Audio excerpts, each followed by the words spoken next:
Welcome back to yet another discussion on some of the most important history topics that could find their way to your 2024 prelims examination. This video discusses a topic related to the women saint you see on the screen. By looking at Lord Krishna, you must have guessed it right. We are going to discuss a very important news article related to Lord Krishna's foremost devotee, Saint Mirabai. First of all, let us look at the reason behind discussing Mirabai, who lived in the 14th and, who lived in the 15th and 16th century. Why do we have to suddenly discuss about her? So we look at the headlines now. Prime Minister Modi offers prayers at Sri Krishna Janmabhoomi Temple in Mathura. PM Modi also released a commemorative stamp and coin in honor of Mirabai on the 525th birth anniversary of the poet and Lord Krishna's devotee. So I shall take this moment to explain the context of PM Modi's visit to Mathura. So if you see, Prime Minister Narendra Modi visited the Sri Krishna Janmabhoomi temple in Mathura to offer prayers. Why? Because this temple is believed to be the birthplace of Lord Krishna, who was generally considered to be a very revered deity in Hinduism. He's one of the 10 avatars of Lord Vishnu. So during his visit, Prime Minister paid homage to Lord Krishna and performed religious rituals at the temple. So this showcases his respect and devotions towards the deity. So in addition to his prayers, the PM also released a commemorative stamp and coin to honor Mirabai on her 525th birth anniversary. So this Mirabai was a prominent poet and a devoted follower of Lord Krishna. So this gesture highlights the government's recognition and appreciation of the contributions made by Mirabai to literature and her devotion to Lord Krishna. The commemorative stamp that was released and the coin that was also released on the occasion serve as a tribute to the poet as well as a way to preserve and celebrate her legacy. So this act or acts like this promotes cultural and historical importance, and it also acknowledges the significance of art and literature in Indian society. Okay, so this is the background of Prime Minister's visit. So I think it will be prudent for me now to explain about Mirabai, the embodiment of devotion. So who's this Mirabai? Her birth name was Mira. Where was she born? She was born in a royal family in Kutki. Kutki is in Rajasthan. And she is the great-granddaughter of Rana Jodhaji. Who is this Rana Jodhaji? He was the founder of Jodhpur. An additional information for you to keep in mind. So despite being married against her will to Bhojraj, who was the crown prince of Mewar, Mirabai faced numerous challenges in her marital life.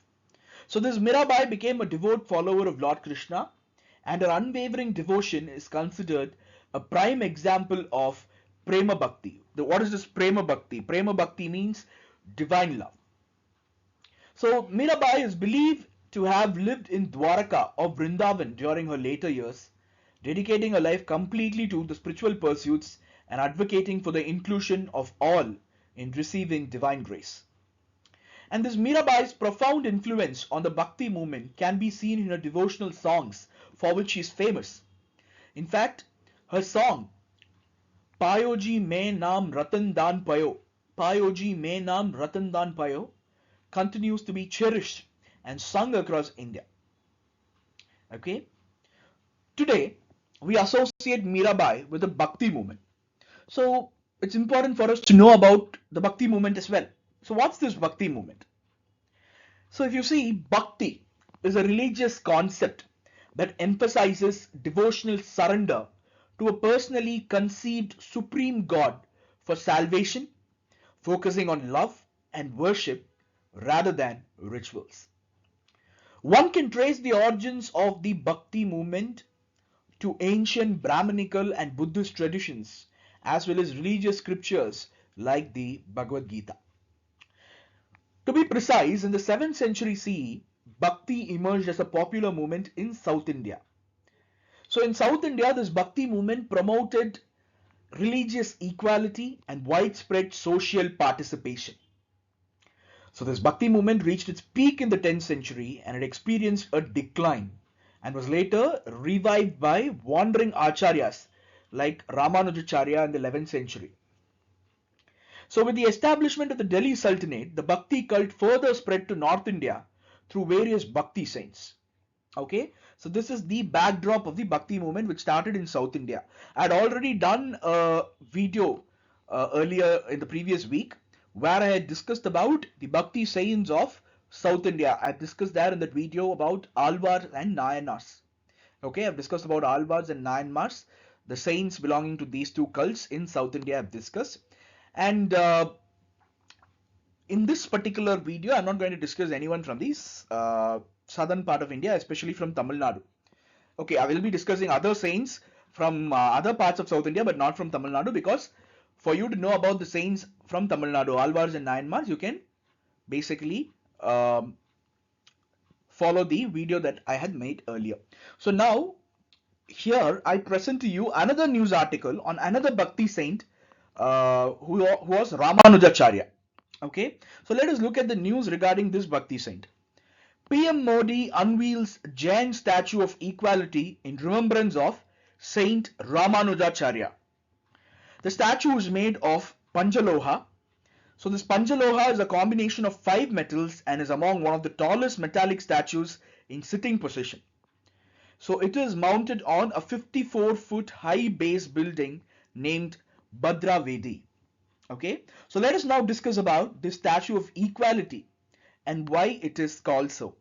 Okay, so why is this Ramanujacharya statue in Hyderabad coined as the Statue of Equality? Now let us delve into it and try to understand it. So if you see, this Statue of Equality is being installed to commemorate the 1000th birth anniversary of Sri Ramanuja. He was a revered saint in southern India. So his statue, as we saw, was made of Panchaloha, which is a combination of gold, silver, copper, brass and zinc. So it's a 216-foot tall statue. It's the world's second largest sitting position statue. So find out what's the first. So surrounding the monument, there will be 108 model temples called Divya Desams, so which represents Sri Vaishnavite tradition. So this statue is named the Statue of Equality because Sri Ramanuja advocated for social equality and he opened temple doors to people of all castes and positions in the society.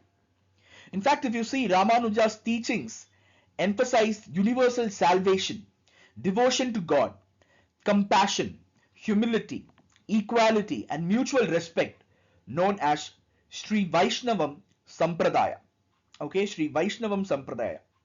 So who is this Ramanujacharya? So this Ramanujacharya, when was he born? So he was born in 1017 CE in Sri Perambuttur, which is north of Chennai. Okay, he was a prominent Vedic philosopher and social reformer within Hinduism. So the philosophy of Ramanujacharya was known as Vishishtadvaita. Okay, philosophy of Ramanujacharya was known as Vishishtadvaita, and this philosophy asserts the distinction between the soul and the metaphysical reality. The soul is the Atman and metaphysical reality is the Brahman. Okay, so it basically emphasizes the unity between the Atman and Brahman. So Ramanuja's Vaishnava Dvaita philosophy competed with Dvaita philosophy of Madhavacharya and Advaita philosophy of Adi Shankara. So what does Ramanujacharya advocate? He advocates equality and social justice during his widespread travels across India. And it was his ideas which inspired other schools of thought. Not only that, Ramanuja's writings and commentaries were so important. For example, the Vedanta Sangraha, Sri Bhashya and Bhagavad Gita Bhashya. These were some of the important writings and commentaries he came up with. And he also established correct temple rituals and centers of worships in places like Tirumala and Srirangam. Okay, so this is about Ramanujacharya. So now let me guide you on other important saints to run through for your preparations. First, we are going to look at Adi Shankaracharya. So if you see, Adi Shankaracharya was a philosopher and theologian who revived Advaita Vedanta. Remember Adi Shankaracharya Advaita Vedanta. So this was a non-dualistic school of Hindu philosophy. Okay, so Adi Shankaracharya is known for his commentaries on Upanishads, Brahma Sutras, and Bhagavad Gita. So his teachings emphasize the oneness of the individual soul and the ultimate reality. Again, soul is the Atman, ultimate reality is Brahman. So this is about Adi Shankaracharya, about whom you have to know quite a bit. And then the next area you will concentrate upon with regard to these saints is Basavanna. So Basavanna was responsible for the Veerashaiva movement. Okay, so this Basavanna was a 12th century philosopher, poet, and social reformer from Karnataka. So it was this Basavanna who founded the Veerashaiva movement, as I told you earlier. And this Veerashaiva movement challenged the rigid caste system and promoted equality and social justice. And you have to keep in mind that the Veerashaiva movement rejected idol worship and it emphasized devotion to personal God through moral living. And then comes another movement that emanated from Karnataka, and that is the Lingayat movement. So the Lingayat movement emerged as a distinct sect within Veerashaivism. Okay, Lingayat movement was a distinct sect within Veerashaivism. So this Lingayat movement was founded by Saint Basavanna, and it focused on the worship of personal god Shiva through the symbol of Linga. So these Lingayats rejected the authority of the Vedic scriptures, and they emphasized the equality of all individuals regardless of caste or gender. Then comes the next saint you look into, and that's Madhavacharya. Madhavacharya was a 13th century philosopher and theologian. Madhavacharya was known for finding the Dvaita philosophy or the Dvaita Vedanta school.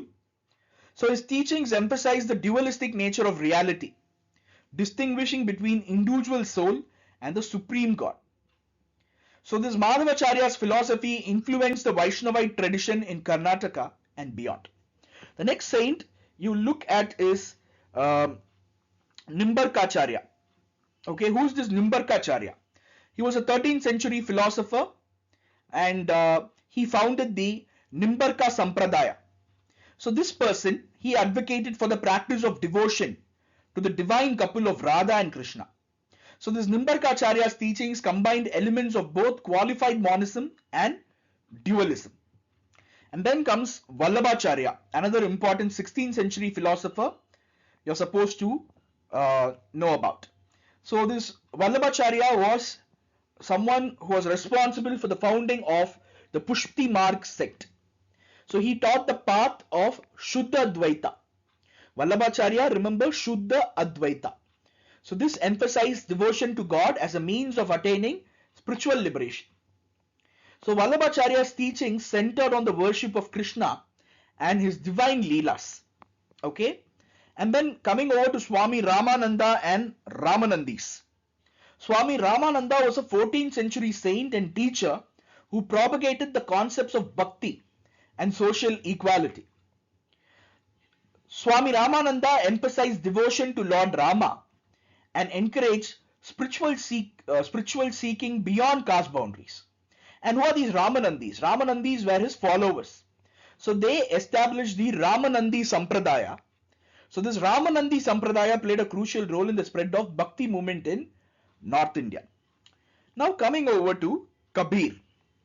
So Kabir was a 15th century mystic poet, a saint who advocated a form of spirituality that transcended religious boundaries. So his poetry combined aspects of Islam and Hinduism, and he emphasized the oneness of God and the unity of all beings. So Kabir's teachings focused on the internal experience of divine love, and it rejected external rituals. So apart from these Bhakti saints that you're going to look into while preparation, also lay emphasis on the various Sufi saints and their contributions. Okay, so this is what I wanted to convey through this particular video. Okay, so that's it from our discussion for the day. For aspirants taking up Prelims 2024, we have covered most of these topics in our Lakshya 2024 program. You can go through them by following the link in the description. For laying your hands on our Optima cards, you can contact the number in the bottom of the cards, which you will find in some of the other videos. So we also run a current affairs session in the weekends. So for up-to-date knowledge on current developments, you can join our weekend sessions. For more such videos, please do support us, like our channel, like our videos, subscribe to our channel, and enjoy the benefits of high quality knowledge. Thank you so much. Have a great day.